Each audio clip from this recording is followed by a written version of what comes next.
Tolerators, this is To All the Men I've Tolerated Before with Natalie, your weekly look at everyday misogyny. My guest today is Erica Smith. Erica is a sex educator and the creator of the Purity Culture Dropout program. She is here today to talk about how purity culture plays a role in the quality of sex education and how purity culture is a huge tool and effective tool of misogyny. Welcome to the team, Erica.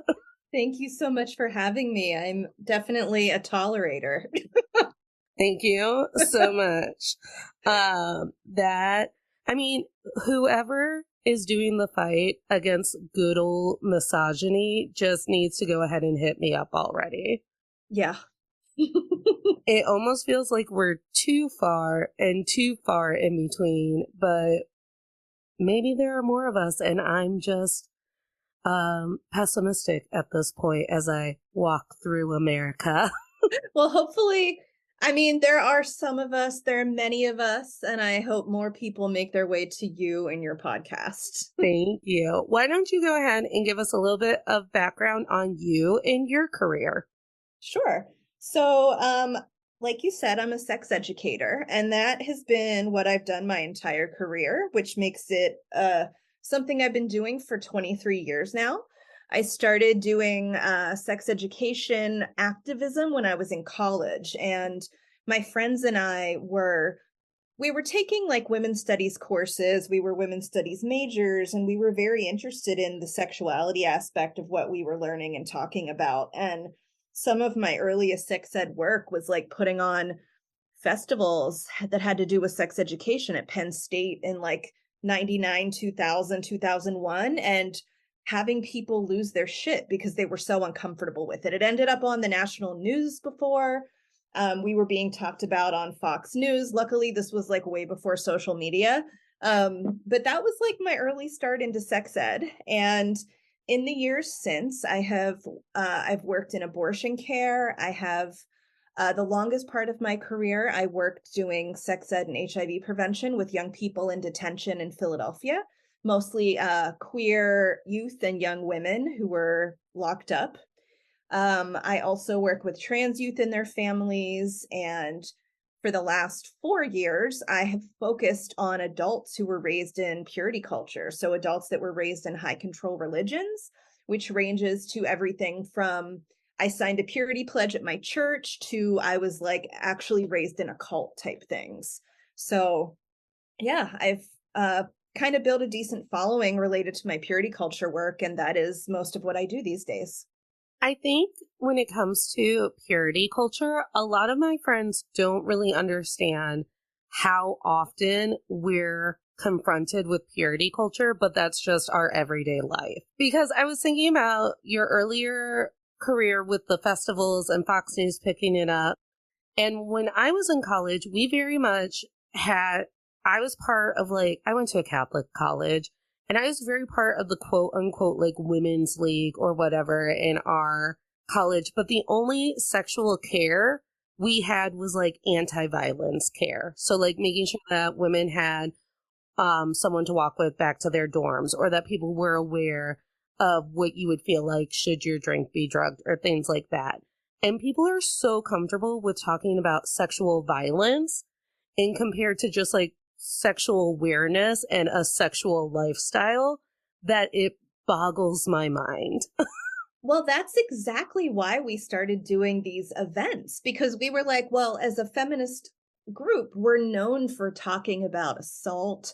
We're known for, calling out, and I was at Penn State University, which at the time was concealing one of the most legendary pedophiles of all time. So while people were upset about us, a bunch of young students talking about orgasms and clitorises and all that stuff, they were hiding a much bigger secret. But yeah, the reason we started talking about it is because we were like, oh, female activists, we have a reputation as focusing on the bad stuff about sex, but we also want to talk about the fun stuff. We don't just want to talk about HIV. We don't just want to talk about assault. We want to talk about coming. We want to talk about toys. We want to talk about fun and pleasure and porn and Yeah, there are a lot of people who were not ready for that then and are absolutely still not ready for it 20 years later.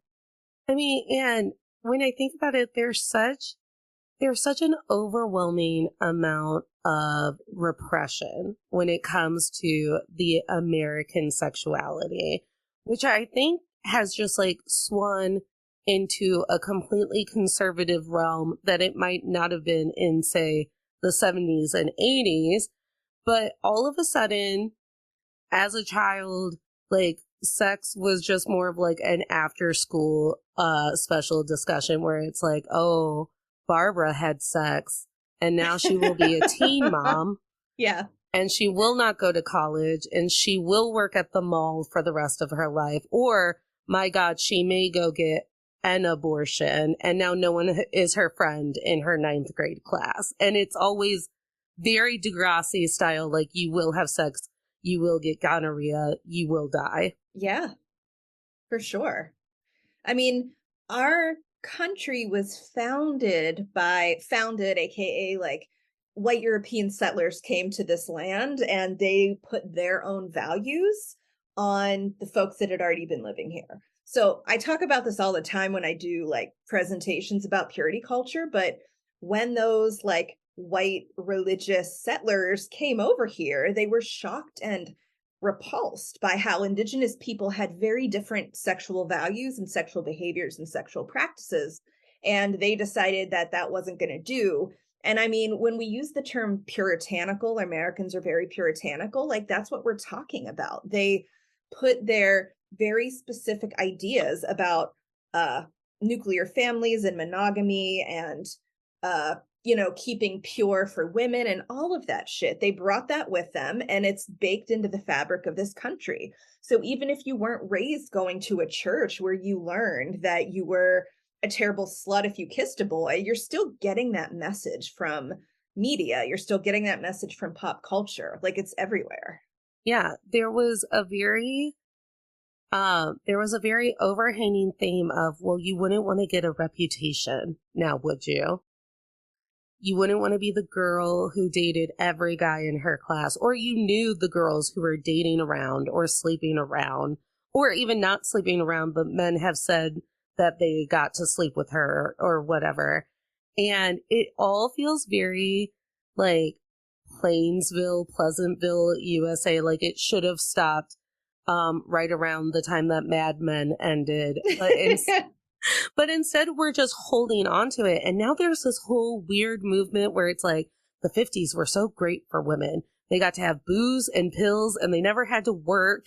And we took booze and pills because we were miserable, dare I say. I mean, yeah, not that I was there, but you know what I mean? Like, yeah, the way that there was a sexual revolution for some in the 1970s.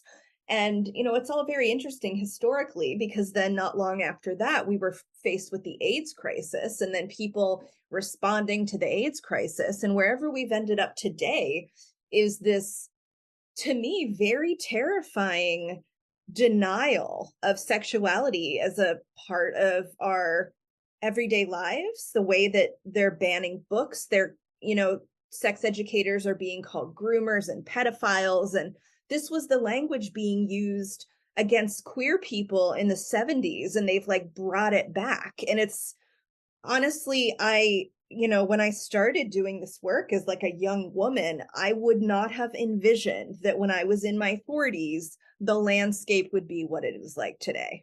I would not have predicted that. I don't think anyone predicted this. Even my mother, whose stance on abortion was always, it's not for me, but who's to say it wouldn't be for you or make sense for you or whatever. I don't think that the people who had kind of just like the middle road kind of stance on like, are we teaching kids about sex? Are we teaching kids about queer sex, about options when it comes to sexuality or whatnot, would immediately jump to the year of 2023. And it's like, well, if you even use a child's correct pronouns, you yourself are a predator. Yeah. It's, I know I didn't see it coming, but what I have learned from the people I work with who were raised in a very conservative religious environment is that a lot of them were like, oh no, this was the plan all along. This was the long game. And I am able to understand that now as an outsider who was not raised in that world. But did you happen to watch the documentary called Shiny Happy People? It's about the Duggar family and the religious cult they're in. So I have not watched it yet because I have like a list. I need to watch the Duggar documentary. And I have a list too. I grew up in the Duggar era where Okay. where we were like watching her have her 21st baby and all of it. So I know of the Duggars. I want to watch that one. And then I want to watch the seasons of Sister Wives where it all starts to click for them and fall apart. Like their kids get really like old enough to leave the house, and all of a sudden they're like, we don't need Cody. And I don't think these women are our friend. Oh, shit. Yeah. I've never watched Sister Wives, so I'm not familiar.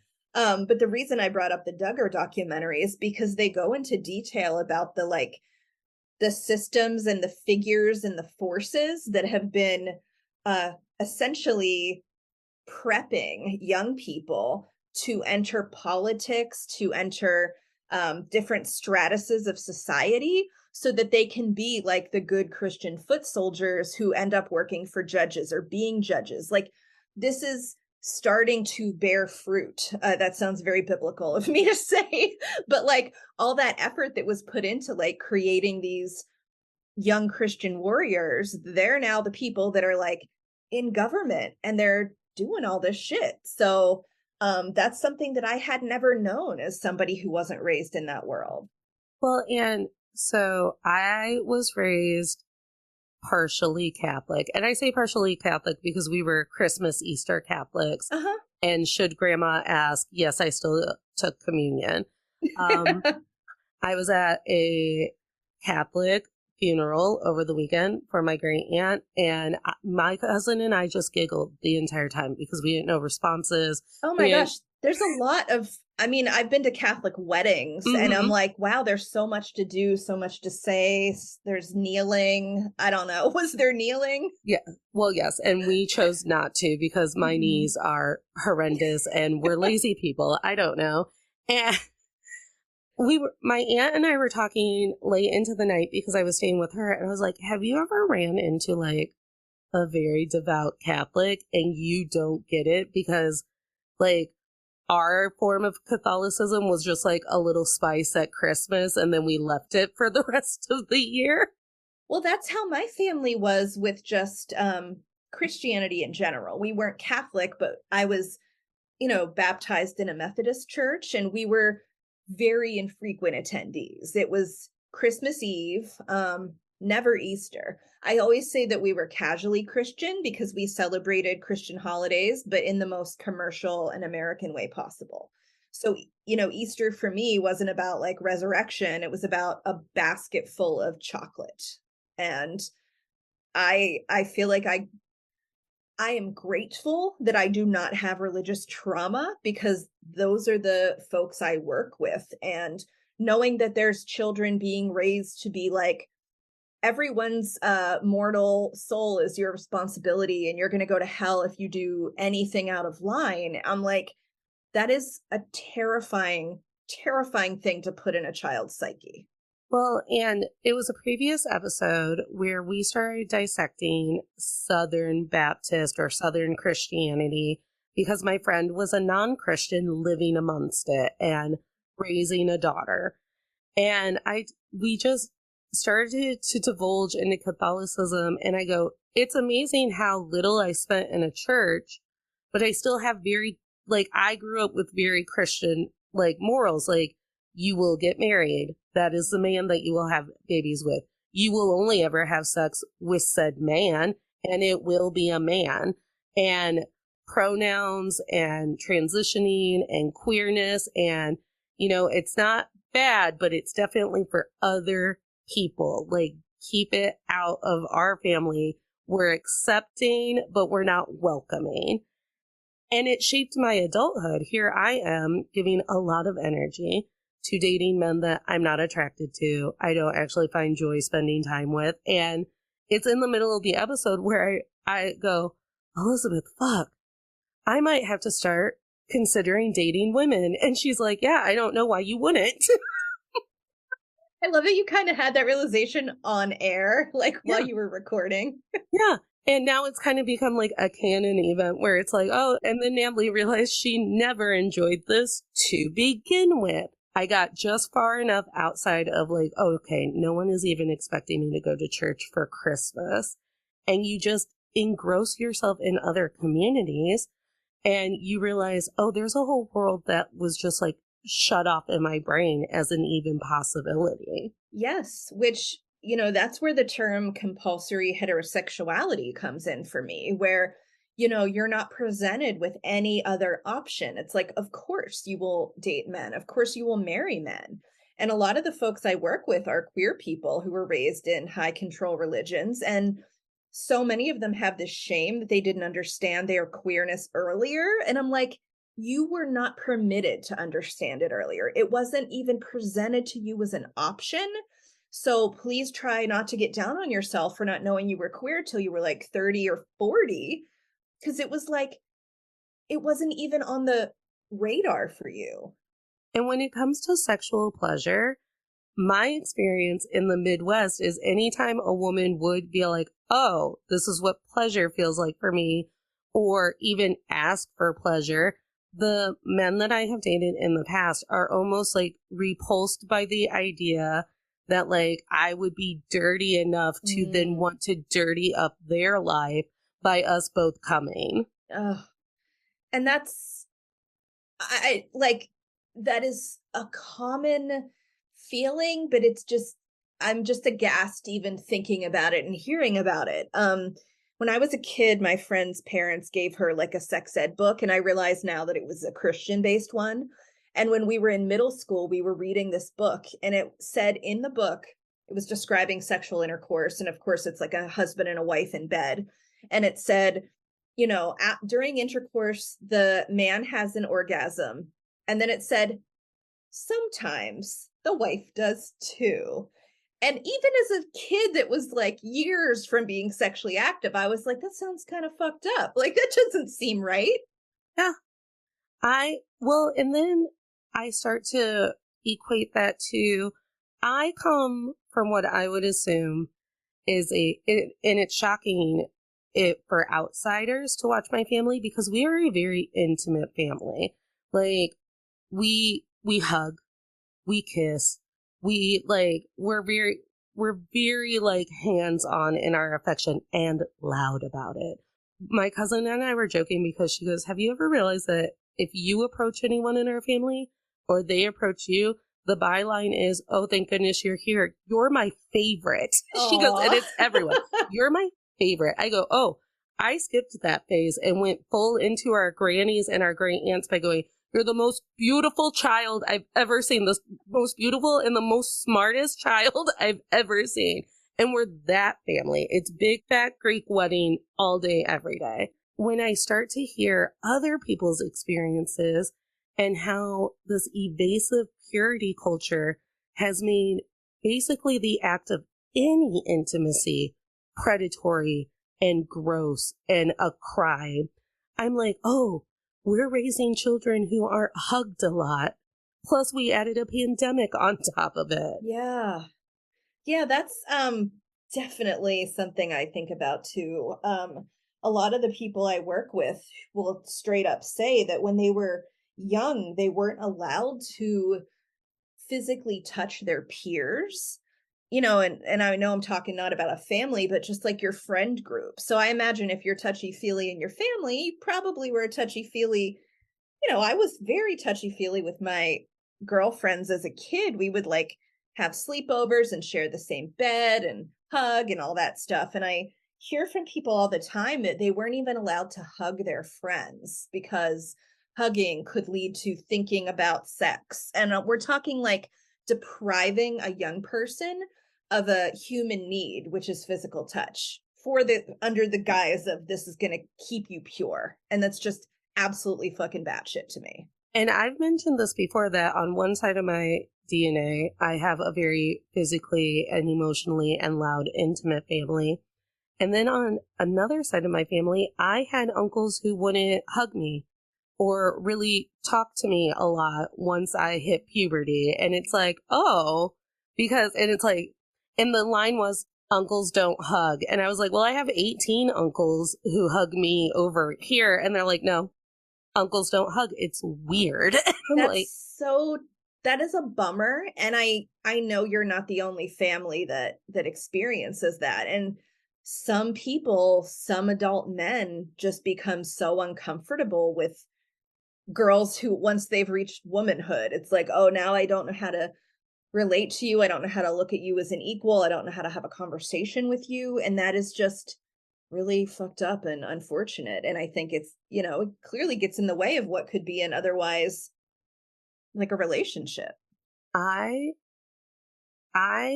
constantly live in this dichotomy where it's like, okay, so we're sexually repressed. We only have sex under the guise of marriage. We have very hetero families with hetero children.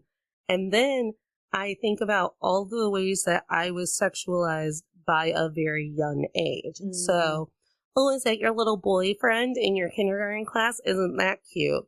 To my friends at a barbecue, and her 3-year-old is being asked by older men, like, oh, did you come here with anybody? You got plans to be a wife at any time? And it's like, well, she's 3, icky. And they're all very good, devout Christians. To my mom telling me, go upstairs and put on a bra. Someone might see you in the windows or something. Yes. You make me think about, the same folks who are saying that people on the left who want sex education, who want gender affirming care for youth, they're like, you all are sexualizing kids, but they're the same people that will buy t-shirts for babies that say like boob man or, I could have been a blowjob. I mean, like those are really shirts that exist, and, little heartbreaker and shit like that. I'm like, that is sexualizing children. That is sexualizing children. And then making their eventual sexuality like a joke. Yes. Yeah, for sure. Because that was another way that we were like very unaware that this was purity culture. I grew up in the 90s and the 2000s, baby. It was no homo all day, every day. A man brushed another man in the lunch line. It's no homo, dude. No homo. But like, let's high five. We've never thought about kissing the other one once. Right, of course. We have to make that so clear. Yeah. Gay being used as a slur. Women who were showing intimacy to other people being called lesbos or being like dared to kiss for the pleasure of the men at the party. For sure. And all under the guise of like, don't worry though, we're very straight and we're all not having any sex because we live in the Midwest and they won't give us condoms. What state are you in? I am in Ohio. I grew up in Indiana. Okay. Well, I feel like knowing you're in Ohio, I'm from Western Pennsylvania, and we're not far, like culturally, geographically, politically. It's a very similar vibe. You were probably, eating the same type of food. Like Western PA, we have Midwestern cuisine as well. But yeah, I understand what you're saying. Like the area you were in, like you weren't getting the sex ed that you needed or desired. No, the sex ed I was getting was criminal, and it was basically that baby doll that cries. Be like, don't do it. Oh, you had a doll? I did. When I was in high school, those dolls were expensive, and I don't know if those dolls existed yet. They might have, but my school didn't have them. We had to carry around raw eggs for a couple weeks and pretend they were our babies. And that was supposed to teach us that we weren't ready for parenthood. But meanwhile, I grew up in my school, we had like 100 people in my graduating class. And I would say that at least 10% of the young women in my graduating class had babies by graduation. And that doesn't count the guys that were fathers. So very high teen pregnancy rate in my high school. Well, because that's a good point, too. When we talk about teen pregnancy, we never talk about those yahoos who were doing the impregnating. No. And I mean, I know from working with teens for a long time that sometimes when young women are pregnant, they are pregnant to adult men. But, all that is a whole separate issue. There were definitely guys in my high school graduating class that had children, whether it was with girls in my school or girls in other schools. And yeah, they're not typically counted in the statistics. No, but they just get to continue earning their football scholarship or whatever happened on Yeah. Glee. Bringing it back to the Duggars, I think one of the consequences we also need to be more aware of when it comes to purity culture is if you just truly make people believe that sex is off the table until God says it's okay, well, then you have all of these nefarious, underground, not safe for anyone sexual deviancies happening, like the Duggar kid. Oh, oh, yeah.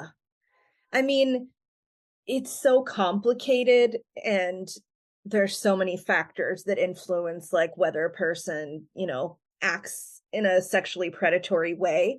But I don't think that the shame, silence, secrecy about sexuality in general helps it at all. We hear the same thing, obviously. You were someone that was low key Catholic. Like the Catholic Church is a prime example of that. Just hiding the abuses and the violence and the like, I don't even know how to put it, but just, all of the abuse that was happening, that is happening. It's not like we can pretend it's completely gone, but like this stuff happens so often in cultures and communities where sex is so deeply taboo.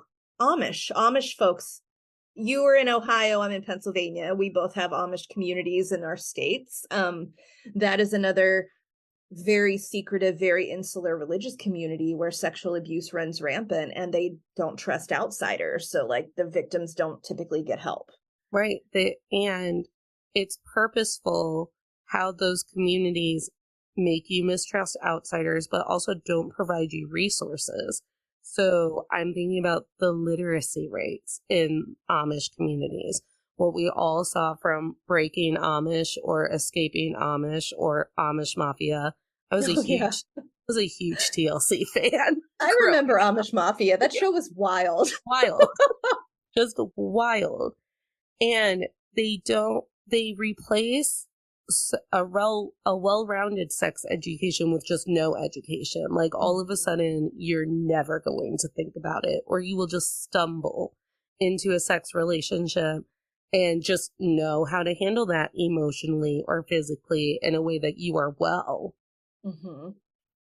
I read a really good, I don't know it was years ago, but a really good piece of investigative journalism about like a young woman who had spoken out about being assaulted in her Amish community and taken it to the, outside authorities. And she was the one that was shunned by the whole community.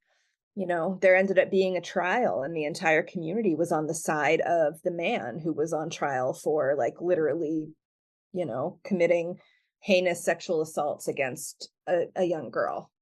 Well, the root of purity culture does come from Christianity, and Christianity blamed everything on a woman to begin with. Like that is absolutely a good point.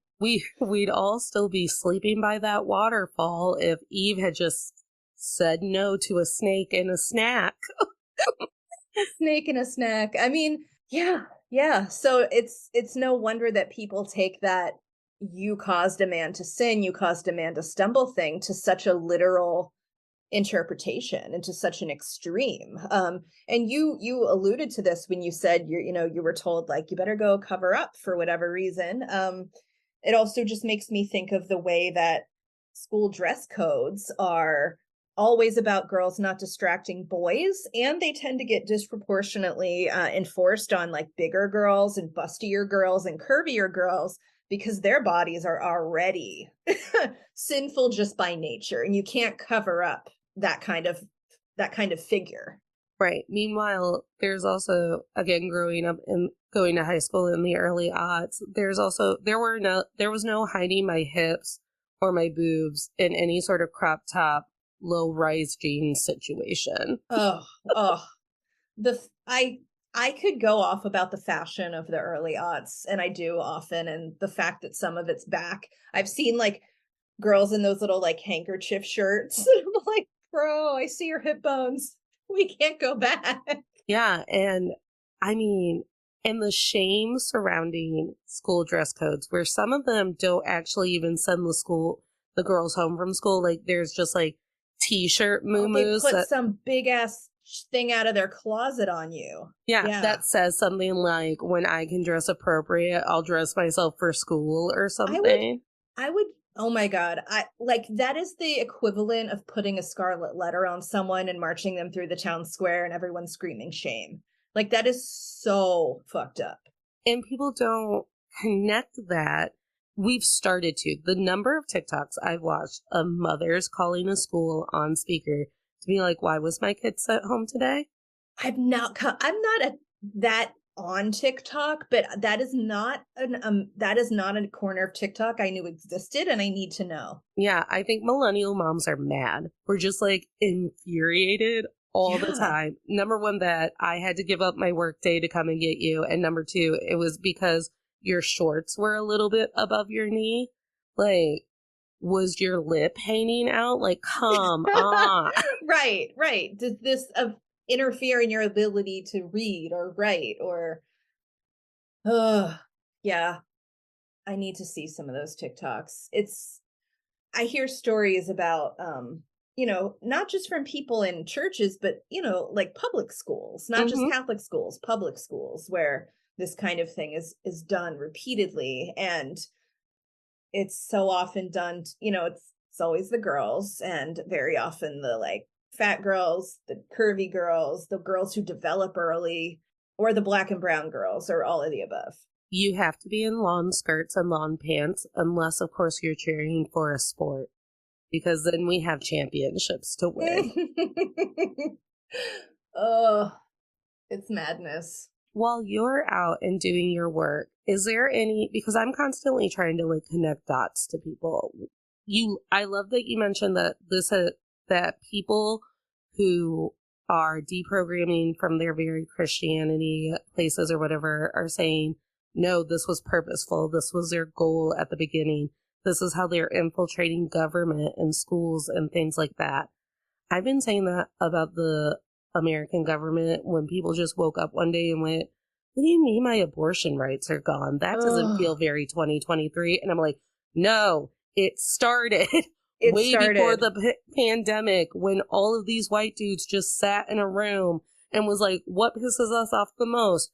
The women, they've stopped having our babies. They're going to work. They're learning how to read. I mean, this might be something that you're familiar with already, but I think one of the most damning things to learn about like the religious right is that their interest in abortion as an issue didn't start in response to Roe v. Wade. It started later in the 70s, about 6 years after Roe was passed. And they wanted to build political power, and they wanted to get people voting conservatively because they wanted to continue to segregate their schools.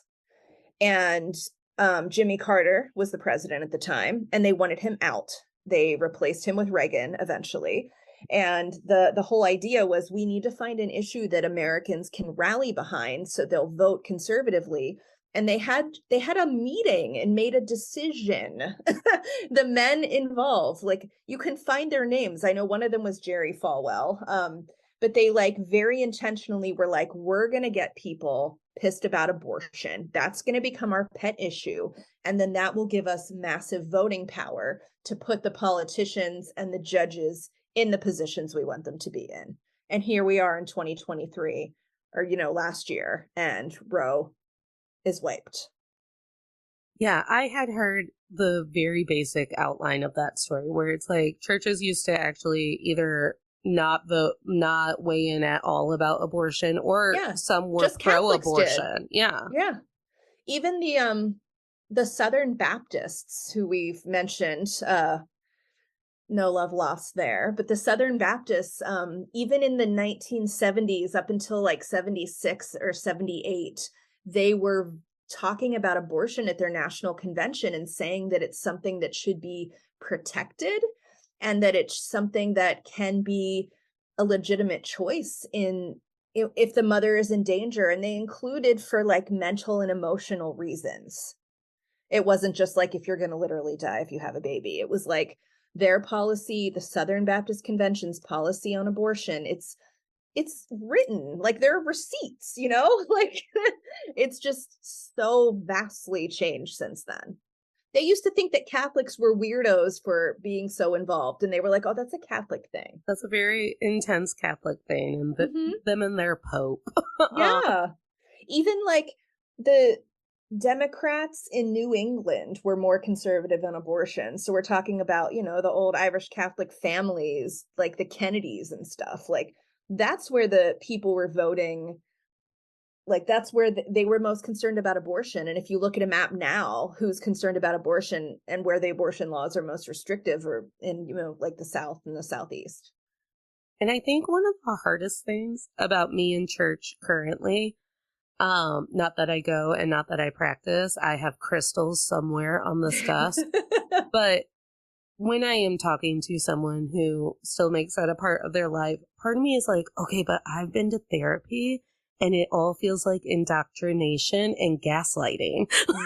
Like I get very nervous when I'm there because they're telling you like, and should you do this in an exact way that a white man has said, you too will get to sit on a cloud one day.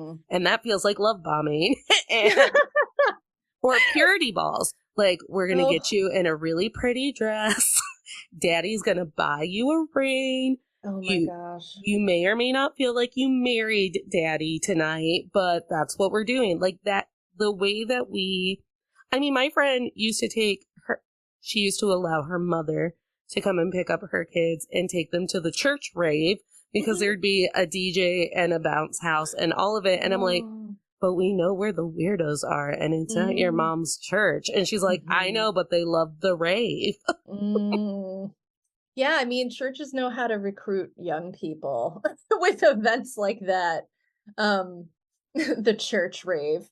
I always hear people talking about like lock-ins where you just like sleep in the church gym all night or whatever. Yeah, that can't be anything but safe. No. Church camp. I love the movie Saved and how it like satirizes how church acts when it comes to pregnancy and all of it and how fanatical it'll be, and then they don't know what to do with you after you've sinned. Oh my gosh, totally. Did you see the movie Yes, God, Yes? No, I haven't even heard of that one. Holy shit. I feel like if I could make one suggestion, it is to watch this movie as fast as you possibly can. It came out a couple years ago. And it stars the girl that played Nancy on Stranger Things. She's the main character.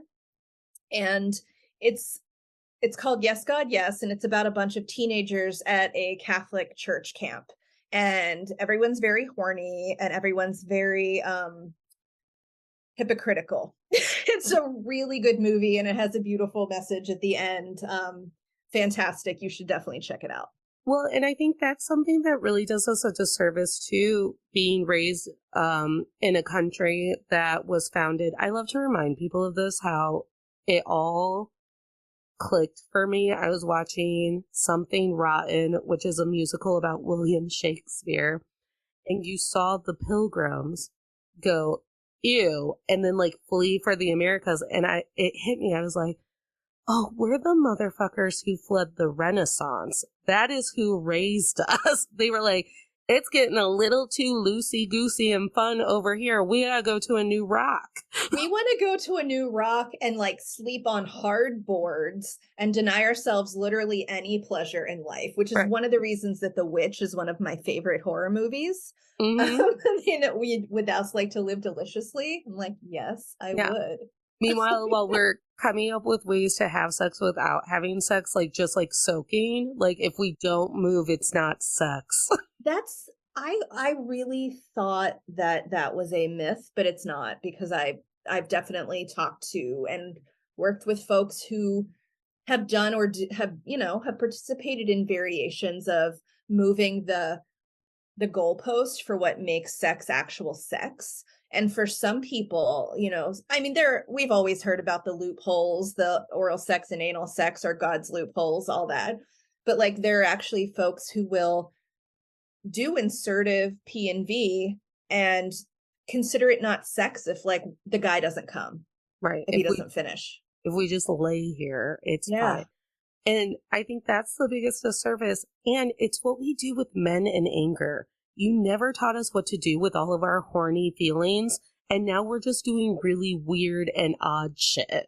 It's so much to wrap my brain around sometimes that I'm like, everyone would feel so much better if sex hadn't been taught to you as the literal worst thing you can do other than murder. And Right. That's something that, my ex-Mormon clients will tell me, like, oh, I was raised to believe that sex was the same level of sin as murder. So was drinking caffeine. Right. Like, because caffeine's a drug. It's my favorite. There's a Diet Coke waiting for me in my fridge right now. When you're combating purity culture and you're trying to breed the future of sex education, what does that work entail specifically? First of all, it entails like taking a good hard look at the values that a person was raised with and deciding, like, what am I going to keep? What am I going to throw out? And what am I going to replace all this stuff with?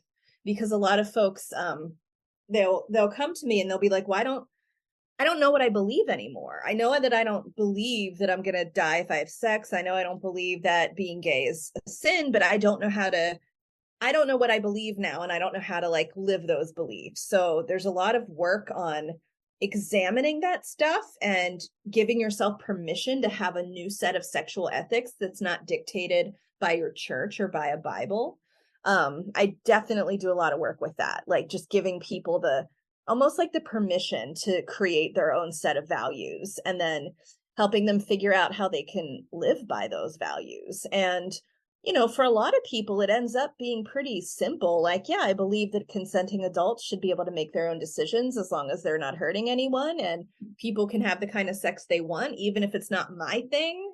And so after the values comes adding in the correct information. Like, you got to get the basic information about your body, get the information about communication. So much of sex education is about normalizing this.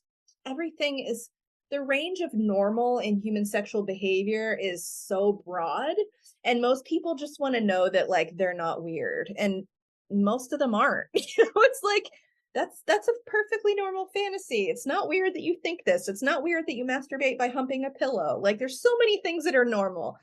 And yeah, so my philosophy on sex education in general is I want to give people all the information and then allow them to make their own decisions about it. And I operate that way whether I'm talking to a 15-year-old or whether I'm talking to a 50-year-old. I'm not going to tell you what to do. I'm not going to tell you how to live your life. I'm not going to give you my opinions on your personal sexual behavior unless you ask me. I just want to create a space in which you can make decisions that feel fully empowered and make decisions that are based on like being informed. And then when it comes to us people who aren't sex educators, how are we making sure that we are still providing a country, an environment, a school system that promotes healthy sex education? I'm thinking about my uncle trying to make a joke and it did not land. And I was starting to panic. And then finally he told me he was being sarcastic.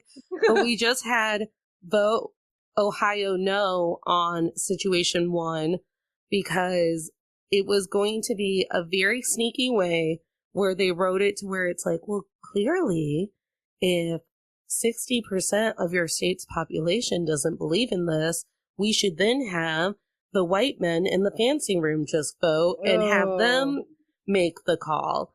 but it was written in a way where, like, even I second guessed myself walking up and actually reading it. I was like, Oh, yeah. oh no, fuck, now I don't actually know what's keeping abortion on the ballot. Yes. Because I had signed all of these documents. I had made sure that this was like calling people, being like, yes, this is what I want. And then I walk up and I'm like, oh no, now I don't actually know. And my uncle had said, hey, Natalie, I heard Ohio went the wrong direction on that abortion law. And I immediately like broke out into a cold sweat. And I was like, no, I understood it that we did it right because we voted no. Ohio, no, it right. Because now I'm worried I voted wrong. And finally he goes, Natalie, I'm joking. I'm being sarcastic. I meant for the abortion haters. It went wrong for the white men in the room. And I'm like, oh, okay. So educating ourselves in how they try to undermine sex ed and how they try to take choices like that away from us. It's so, like, I mean, the word evil comes to my mind. It's sly, it's manipulative, it's language manipulation and tricks. And it's hard to keep up with. It truly is. I rely on, in Pennsylvania, we have the Women's Law Project, and I get a lot of my information from them. But if you're in other states, like, there's gonna be a project similar in your state. So I would also say the Planned Parenthood Action Fund, like the, political arm of Planned Parenthood, and any abortion, like the National Abortion Federation, they are going to be keeping tabs on what's going on in your particular state so they can explain the nuances of that shit, because it is often, like you said, written in a way or done in a way that makes you second guess, and that's intentional. And I mean, I'm living currently in a reality where I'm so close to Tennessee. They've all but made drag queens illegal to even live there. Dayton is, I think we're just small enough to where like no one actually cares what we do. But in Columbus, we have white supremacist groups showing up to drag brunches and chanting and making it unsafe for people to go. I was trying to explain to my dad, we were at a gaming convention and someone was making fun of the fact that on our game badge that it serves as like your ticket for the weekend, you could get a ribbon that said, ask me about my pronouns. And I said, oh, I just changed my pronouns so that they printed it on my badge so I didn't have to get a ribbon every day. And he said something like, well, why would you have to do that? And he got like snotty with me. I think he was trying to show off for his brother. And I had a meltdown. And I was like, number one, I explain this to you every year.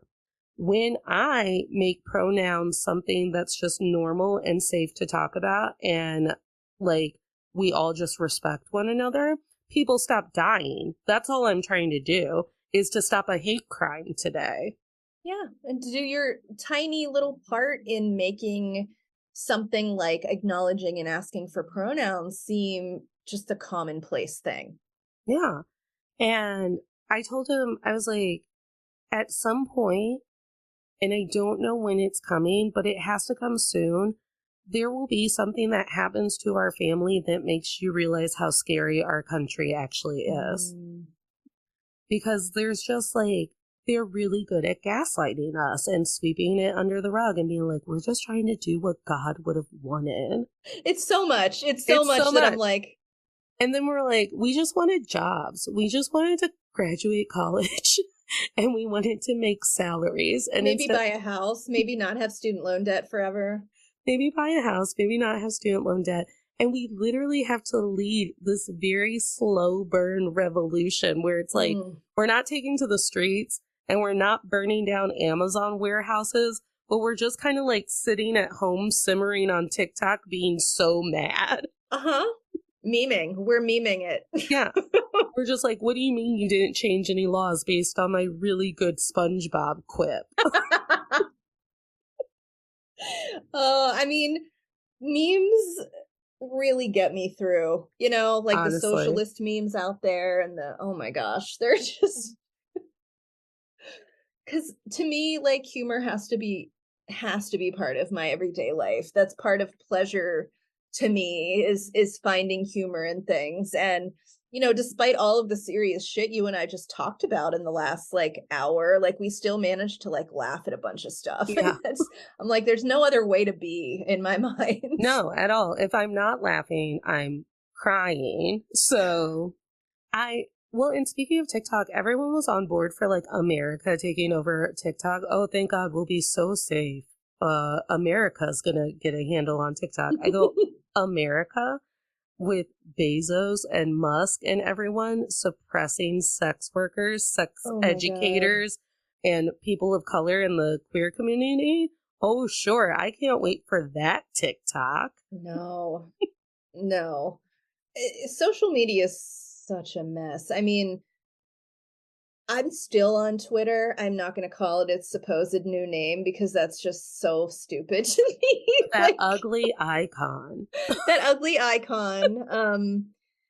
But yeah, it's for creators that do work like I do. It's hard to know like what platforms. I don't feel like we could say that any of them are totally safe. Right. Knock on wood, I've been lucky with my account because I don't tend to post sexualized content. I post like conversations about sex, Mm-hmm. and that hasn't gotten me, again, I'm knocking on every wood. That hasn't gotten me flagged like folks who are posting like photos or things that tend to be more like openly erotic. But it is, yeah, the same folks that are censoring sex education in schools and all that stuff, they also go very, very hard against any kind of sexualized content online, which includes OnlyFans. And that means that even platforms like Instagram are facing censorship because it's like they're applying this broad crackdown. Yeah. And yeah. Well, it's almost like no one wants to monitor what their kids are doing online because it's got to be exhausting and there's so much online. So they're like, can't Bezos just do it and suppress people using his little magic algorithm? Right. Or, Zuck or any of them. Like, we're just gonna, Musk, I trust you. Can you make it so my kids don't see boobies? Can you just do me that solid? Speaking of boobies, did you see the person who was kind of like Twitter's main character in the last few days was this woman who records TikToks about her husband's quote unquote porn and sex addiction. And she made a video where they were talking about how they were going to go see Oppenheimer and they knew that you could see Florence Pugh's breasts in the movie, and they had a safety plan where he would close his eyes and put his head on her shoulder anytime there were breasts in the movie. And this video has gone massively viral in the last couple days. And this is a woman who is parroting the like fundamentalist evangelical talking points about sex and porn. And it's gone so mainstream that a lot of people don't know that's where she's from and that's her background. So they're like, this lady's absolutely nuts. And it's like, this lady's learned everything she learned from evangelical Christianity. Yeah. And that's what that is. And so because I haven't seen the video, but her purpose is to be making a joke and a mockery out of it, or is her... No, she's dead ass serious. She's dead ass serious. Her entire TikTok account is about, she's not the only one. This is a whole corner of TikTok is like women who post about their husband's issues with porn. And I put that in quotes in my mind because porn addiction is not something that's recognized as an actual diagnosis. A lot of times it's like a religious take. There's so much to be said about that. But yeah, so she's talking about her husband's battle, essentially. Well, they should have gone and see the Barbie movie. Margot Robbie announces that they don't have genitals. That's true. No, just blobs, just blobs under their skin or under their clothing. The best part of the Barbie movie is like Ken reacting to the fact that like, no, I should want genitals. Those men are making fun of me. I know. He's like, I have all the genitals. I have all of them. I have every type of genital. So Yeah. I haven't seen that. I know that the thing about, again, porn addiction, like you said, is like, at what point do you diagnose it? At what point have you self-diagnosed your husband with porn addiction because you're mad at him or any of it? I remember how demonized porn was in the early aughts. We were rewatching One Tree Hill for a spin-off series that we do about comfort shows, and every fight that Haley and Nathan got into was because he had either had sex with women before her, before he even knew who she was, or he liked internet porn. Mm-hmm. Very timely, like the internet was still new enough that the proliferation of porn was like, a big shocking deal to everybody.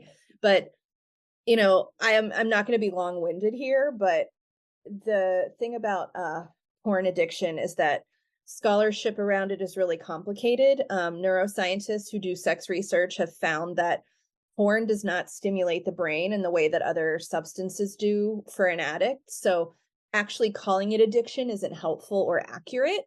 But the researcher's understanding of addiction is different from a layperson's understanding of addiction.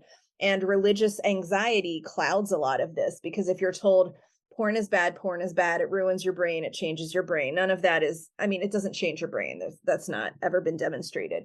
But if you grow up with that anxiety, you're more likely to self-diagnose as having a problem with porn, as opposed to if you were someone who didn't grow up hearing that it was bad. Mm-hmm. So the people that self-diagnose or diagnose their partners, the correlation with them being deeply religious is pretty high. So I've worked with men who previously had gone to these like for-profit Christian porn rehabs, and some of them were like, yeah, my wife and pastor decided I had a problem because I watched porn 4 to 5 times a year. 4 to 5 times a year. You heard it. Yep. Well, and then there's is it cheating? Is it not cheating? Can he still be faithful to me if he's watching Game of Pussy? And it's like, probably, because do you not go to the Iron Man movie and then think about Robert Downey Jr. on the way home? Was that just me? I don't know. The porn topic is so complicated that I did an entire class on it a year ago.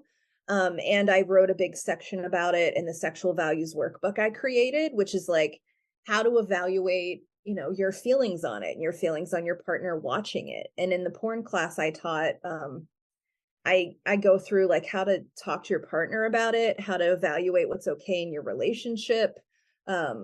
It's a big thing for people. I think, now that I'm thinking about it, so purity culture could also be, and again, it's so new that we have yet to connect it to anything else, but people are using AI, of course, to make revenge porn, because why wouldn't you? Right. But then they're also using it to just make porn in general, or to turn it into a fetish. And it's like, oh yeah, because if it's a robot, you have no guilt. You don't have to like settle that up with the big guy upstairs. It was a robot on your phone. It's so interesting. I tell people all the time, like, if you want to enjoy erotic content and you feel like worried about the exploitation of performers, like, read some erotica or listen to erotic stories. Like, you don't have to get an AI robot with breasts. Yeah. Well, I'm going to move us into the last part of our show. Thank you so much for this really great conversation and for all of the work that you do, because I have an entire notebook with notes of just like my angry scrawling of this is how purity culture fucked me forever, because I read the purity myth just like on a whim. Yeah. At the end of the show, we like to give kind of an overhang lesson of like one thing you can take away from the episode that can make you like a better person.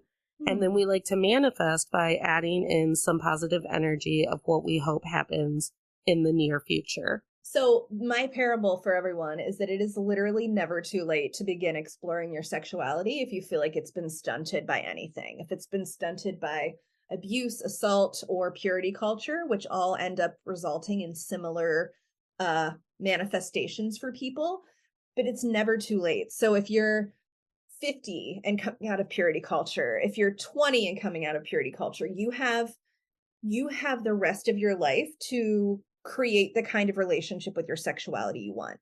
And I don't care how old you are, and I don't care how behind you feel, but it is now your responsibility to do something and create the kind of relationship with sexuality that you want to have, because you get to define that journey going forward. I love that. And that was going to be mine. So I'm just going to Oh, co-sign onto it. awesome.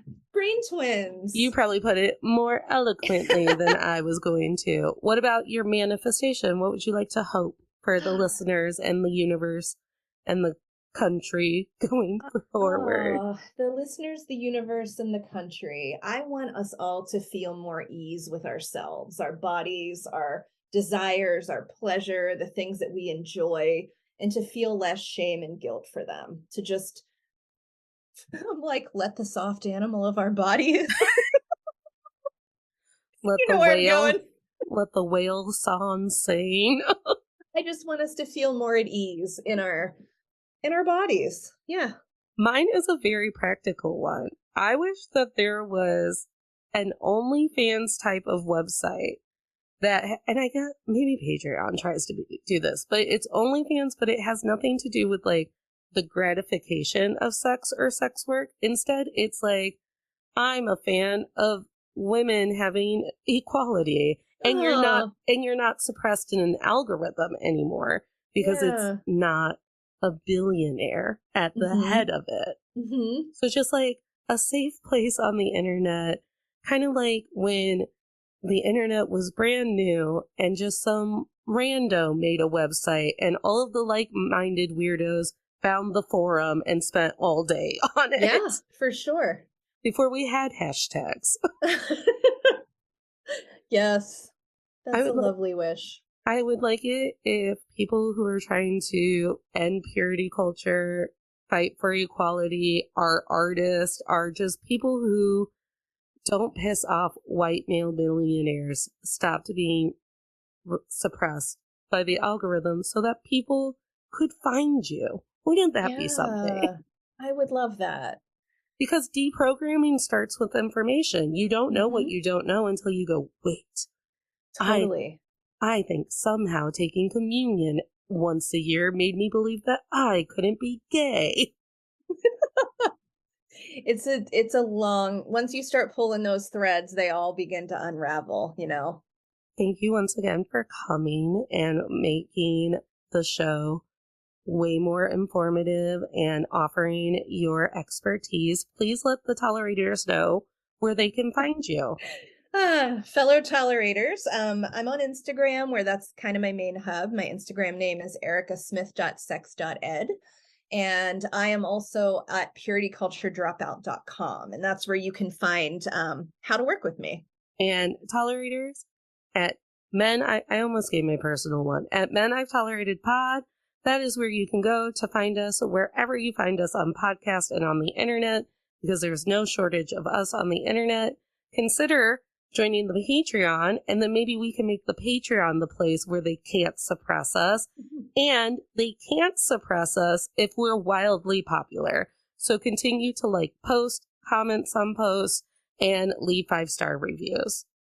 And remember, tolerators, you don't have to smile through anything you're tolerating, including a lot of shame, making your belly feel icky because you went through a very natural process and got horny.